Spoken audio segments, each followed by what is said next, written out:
Welcome back to Harbor. With just 57 days till November's midterm elections, we're focusing on the hardball 10. Those are the 10 key Senate races that will determine the balance of power in the Senate. Democrats are trying to flip 4 of those seats currently held by Republicans. Among the 4, the toughest reach, we all agree, is Texas. Democratic Congressman Beto O'Rourke, who's stirred up Democrats with his inspiring speeches so far, large social media following, and impressive fundraising, is looking to defeat incumbent Senator, there he is, Ted Cruz. And it's that surprisingly close battle that seems to have Republicans worried right now. The New York Times reports that President Trump's OMB director, Mick Mulvaney, recently told some party donors, quote, "There's a very real possibility we will win a race for Senate in Florida and lose a race in Texas for Senate. Okay? I don't think it's likely, but it's a possibility. How likely is a candidate?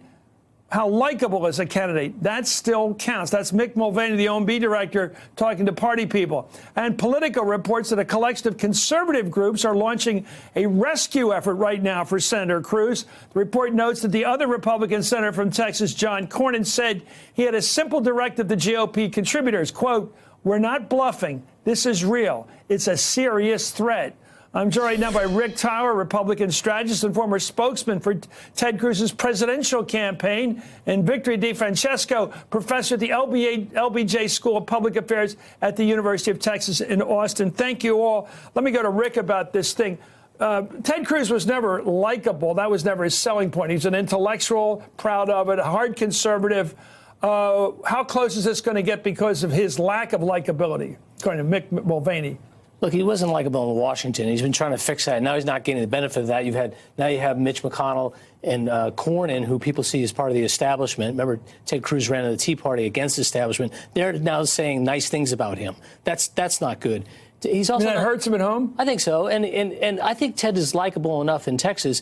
But remember, he said some pretty dramatic things about President Trump, and Texas is still a Trump state. He won by 9 points. But Texas demographics are changing. So it really remains to be seen. The big unknown is who's going to show up in November. And is his race emblematic of what's going on across the country? If it is, the Republicans are in real trouble. Or is it that Beto O'Rourke has just run an incredible campaign and raised a lot of money, and now it's a real race? Let's talk about the Latino voter. Victoria, thank you for joining us. And just about this question, it's so ironic. You have one guy named Rafael, whose nickname is Ted. The other guy's real name is Robert, but he calls himself Beto since he was a kid. One's going to a Spanish nickname, the other guy going away from a Spanish name. And yet, it's not like it's an open and shut case who the Hispanic or the Latino vote's going to go for.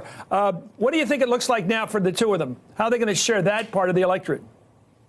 Right. So what we see is Beto not assuming that Latino Democrats are going to turn out and vote for him. So in the primary, he won the Latino vote by the skin of his teeth, by 51%. So I think this is a blessing in disguise for Beto O'Rourke, because he has been spending the last couple of weeks in the Valley. He is not letting any Latino vote go untouched. So I think that this is very good. He's not getting the Latino voter making inroads just because he's a Democrat or just because he goes by Beto, but because he is doing the work. And lay on top of that, Chris, that he is so likable. He's charismatic.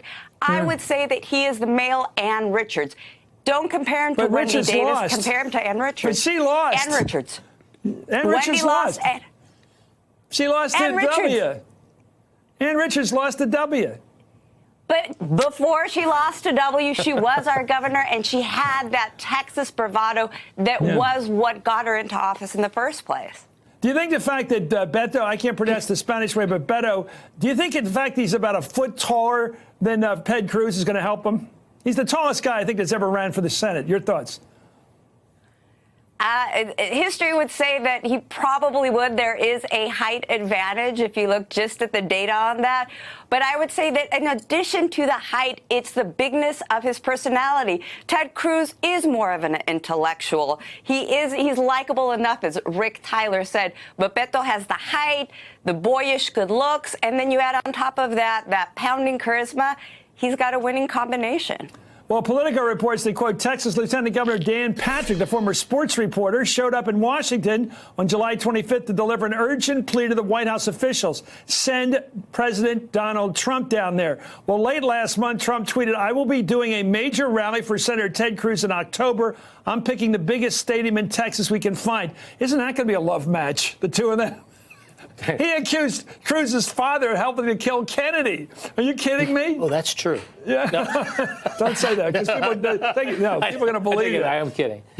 Well, he wasn't. Look, the thing about Ted Cruz has a lot more to worry about. It's not just a Hispanic vote. What's interesting about the Hispanic vote in Texas is 1 in 3 Hispanics in Texas are actually too young to vote. Yeah. The future is Hispanic in Texas, and if the Republican Party is losing Hispanics the way Donald Trump is driving them away, that's the future of our party. What's that about? Because W used to get a very good Latino vote. He did, because he understood the demographics that the Latino community is a growing community. The same with African Americans in Texas. 1 in 4 is too young to vote. So our party has to either appeal to Hispanics and Latinos and Asians, or we're just going to lose. We'll just be a minority party forever. Everybody now knows that midterm elections are a challenge for turnout, Victoria. And the question I have to put to you is, how does Beto get out the Hispanic vote? Because it's down about, the last presidential election was 24%, about a quarter of the vote in Texas. That's actually a big, powerful block of votes. But it has to be a larger percentage of a block of votes for Beto to win, apparently. Your thoughts? I think it's a combination of turning out that Hispanic vote, and we know that Hispanics are the least likely to turn out, so that's one challenge, and young people are the least likely to vote, so that's a double whammy, and that's why we see Beto making so much use of social media and just retail politics. But I think the other part of this is persuading independents, Chamber of Commerce Republicans to just not cast a vote for Ted Cruz. Maybe not vote for Beto, but just don't pull the lever for Ted Cruz. You can vote for any other Republican you want, just don't vote for him. Hey there, I'm Chris Hayes from MSNBC. Thanks for watching MSNBC on YouTube. If you want to keep up to date with the videos we're putting out, you can click subscribe just below me, or click over on this list to see lots of other great videos.